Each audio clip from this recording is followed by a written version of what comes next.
Hai semuanya, dalam video ini kami akan menjelaskan mengenai file management dalam sistem operasi. Sebelum membahas lebih lanjut mengenai file management, kita tentunya harus mengetahui terlebih dahulu apa itu file. File adalah koleksi data yang dibuat oleh pengguna suatu komputer atau yang sering disebut sebagai user atau brainware dari komputer tersebut. Dengan demikian, sistem manajemen file atau file management merupakan salah satu bagian terpenting dari sistem operasi bagi user. Selanjutnya, kita akan membahas mengenai file management. Pengertian file management. File management ialah suatu metode dan struktur data yang dipakai oleh sistem operasi untuk mengatur serta mengorganisir file yang terdapat pada disk atau partisi disk.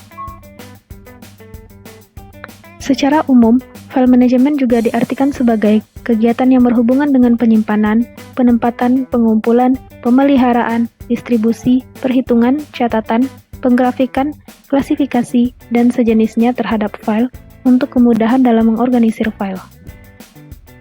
Selanjutnya, manfaat file management. Manfaat yang pertama adalah mengetahui file yang tak terpakai. Ada kalanya, file yang disimpan sudah tidak diperlukan lagi. Untuk menghemat kapasitas penyimpanan, maka kita bisa menghapus file yang tak terpakai dengan mudah. Manajemen file yang baik dan terorganisir akan memberikan banyak manfaat bagi para pengguna komputer. Manfaat yang kedua adalah memudahkan pencarian file. Penyimpanan file dalam sistem operasi komputer bisa dilakukan dengan teratur, baik penamaan file maupun letak file. Hal ini akan memudahkan pencarian seseorang ketika akan menggunakan kembali file tersebut. Manfaat yang ketiga adalah meminimalisir risiko kehilangan file. File di dalam komputer bisa saja tidak sengaja terhapus. Dalam banyak kasus, kejadian tidak sengaja menghapus file ini bisa sangat merugikan.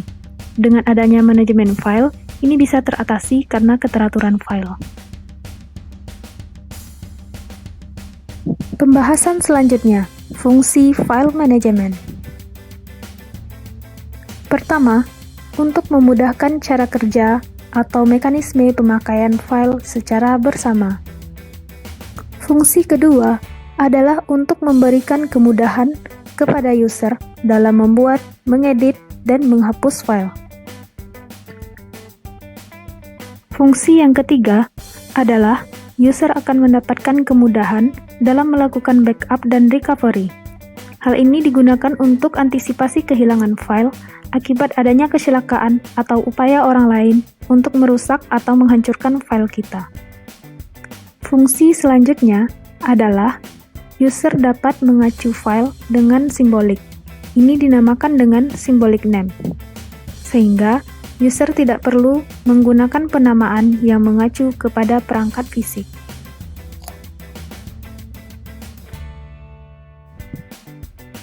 Yang kelima, fungsi dari file management adalah memberikan tampilan antarmuka atau interface yang user-friendly pada sistem file.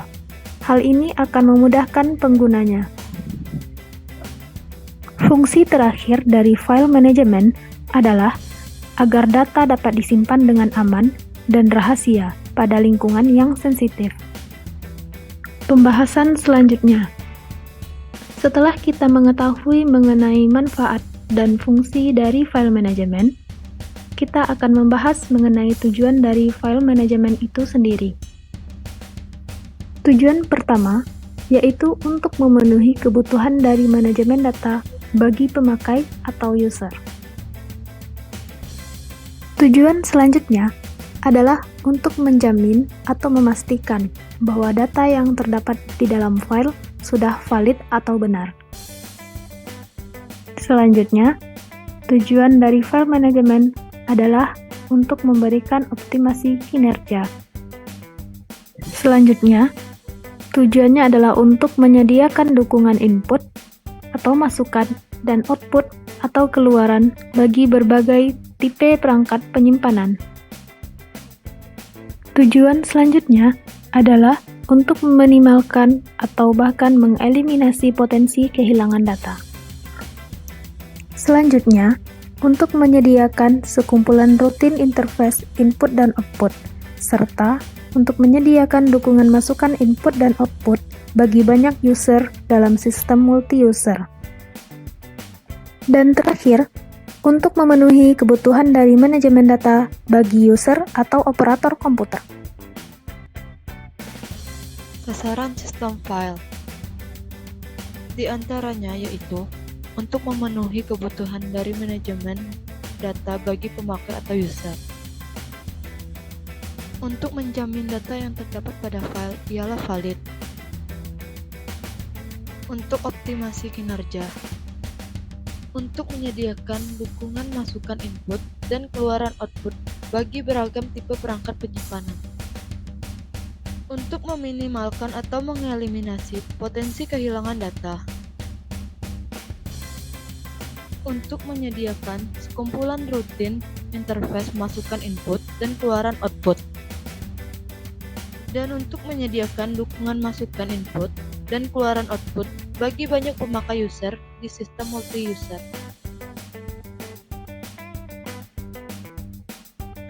Arsitektur manajemen file terdiri dari beberapa bagian, di antaranya adalah 1. Sistem akses. Ini adalah segala sesuatu yang berhubungan dengan cara sebuah data yang tersimpan pada file dapat diakses. 2. Manajemen file. Ini adalah segala hal yang berkaitan dengan penyediaan mekanisme operasi pada file. Misalnya, penyimpanan, pengacuan, pemakaian bersama, dan pengamanan. 3. Manajemen ruang penyimpanan. Ini berkaitan dengan alokasi ruang untuk penyimpanan file tersebut pada perangkat penyimpanan. 4. Mekanisme integritas file. Ini berkaitan dengan jaminan informasi pada file yang tidak terkorupsi atau korup file. Konsep manajemen file. 1. File. Abstraksi penyimpanan dan pengambilan informasi pada disk. Abstraksi ini membuat pemakai tidak dibebani rincian cara dan letak penyimpanan informasi, serta mekanisme kerja perangkat penyimpanan data. 2. Directory yang berisi informasi tentang file. Di banyak informasi berkaitan dengan penyimpanan. Directory ialah file yang dimiliki sistem operasi dan dapat diakses secara terus-menerus di sistem operasi. User atau pemakai memanipulasi data yang merujuk sebagai file atau directory.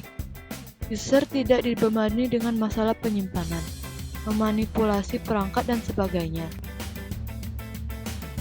Property file. Property file yang seharusnya. 1. Long-term existence. Artinya, file harus dapat disimpan dalam disk atau penyimpanan sekunder lainnya dan tidak menghilang ketika user melakukan log on. 2. Cerebral between process. Artinya, file harus memiliki nama dan dapat memiliki akses asosiasi yang mengizinkan kontrol sharing. 3. Struktur. Artinya, file harus dapat diorganisir menjadi hierarkis atau struktur yang lebih kompleks untuk merefleksikan hubungan antar file. Selanjutnya, 3 tipe file pada sistem operasi. Yang pertama, file reguler, yang kedua, file folder, yang ketiga, file spesial.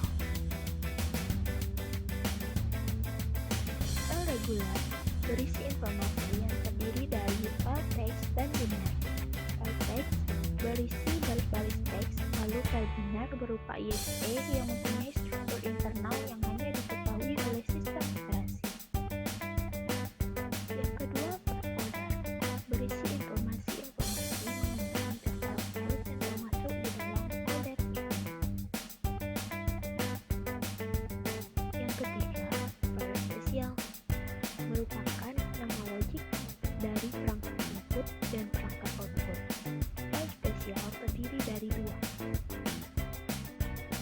Yang pertama, file spesial karakter berhubungan dengan perangkat masukan atau keluaran aliran karakter. Yang kedua, file spesial box berhubungan dengan perangkat masukan atau keluaran sebagai kumpulan blok-blok data. Selanjutnya, kita akan bahas cara manajemen file yang efektif. Pertama, membangun sistem dokumen filling dan juga penamaan. Pisahkan file berdasarkan jenisnya agar pada saat mencari nanti tidak susah-susah untuk membuka satu persatu. Yang kedua, mulai pikirkan soal konversi file sekaligus. Jumlah file yang sangat besar tidak memungkinkan untuk disimpan dalam sebuah lokasi. Yang ketiga, berhenti menggunakan konverter gratisan. File konverter gratisan pastinya memiliki fitur terbatas. Kalau digunakan untuk skala besar, akan ada banyak masalah yang muncul. Yang keempat, usahakan untuk menguasai Windows Explorer. Yang kelima, menggunakan shortcut. Manfaatkan fitur shortcut untuk mengakses folder yang paling sering dikunjungi daripada harus masuk ke dalam folder. Hal ini juga bisa mengurangi resiko duplikasi penyimpanan file. Yang keenam, share dokumen. Share dokumen sejenis Dropbox, Google Drive, OneDrive, dan sejenisnya akan memudahkan siapapun untuk menyimpan dan mengupdate file dimanapun dan kapanpun. Selanjutnya yaitu atribut. Atribut dipergunakan untuk pengelolaan file. Yang pertama, read digunakan untuk membuat file dan tidak berisi data. Yang kedua, delete digunakan untuk menghapus file yang tidak diperlukan lagi dan bertujuan untuk memperbesar ruang disk. Selanjutnya yaitu open untuk membuka file. Open akan menjadikan sistem mengambil atribut dan daftar alamat disk dan meletakkan di dalam memori kerja agar diperoleh akses yang cepat. Selanjutnya yaitu close digunakan apabila akses file sudah selesai, atribut dan alamat disk tidak diperlukan lagi sehingga harus ditutup, dan untuk memperbesar ruang tabel alamat disk internal. Selanjutnya yaitu read, data dibaca dari file. Sistem menentukan banyaknya data dan menyediakan buffer untuk menampungnya. Selanjutnya yaitu write, data disimpan ke dalam file. Jika posisi berada di akhir file, maka ukuran file bertambah. Jika posisi di tengah, data yang ada akan ditimpa. Selanjutnya yaitu append, untuk menambah data setelah data terakhir. Selanjutnya yaitu save, digunakan untuk mengatur posisi pointer saat itu menuju posisi yang ditentukan. Selanjutnya yaitu get attribute. Pada sistem operasi Unix, pengguna perlu melihat atribut file.